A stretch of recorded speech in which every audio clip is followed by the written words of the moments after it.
Ассалому алайкум бародари азиз ва подписчикои канали мо. Имрӯза навори мо дар бораи қурби асрор дар бонкҳои Тоҷикистон. Ҳатман каналда об нашед ва мо боша видеоро сар мекунем. Имрӯз 27/10/2023 1000 рубли русӣ дар бонки Спитаменбонк баробар ба 117 сомонӣ арзиш дорад.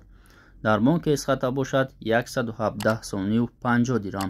Лайка монед то ин ки рубл боло шавад.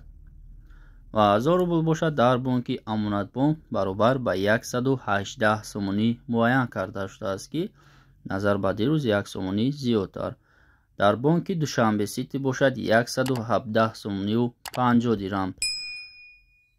дар бонки Имон Интернешнл бошад 117 сомонӣ арзиш дорад. ҳатман каналда обуна шавед ва беҳтарин видео барои шумо пешкаш мекунем.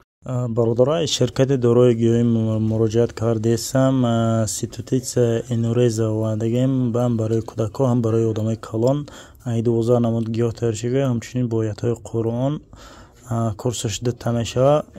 ё барои чӣ фоида мекунанд, яъне ки одамое ки дар шаби хобшон мемезанд ё кӯдакҳо мемезанд, иншалло ки фоидаи хуб дорад. кадоми дар кор бошад зан занем ба тамоми шаҳрҳои Русия равон мекунем. курсаш дита мешавад. марҳамат, номеро дар рои экран.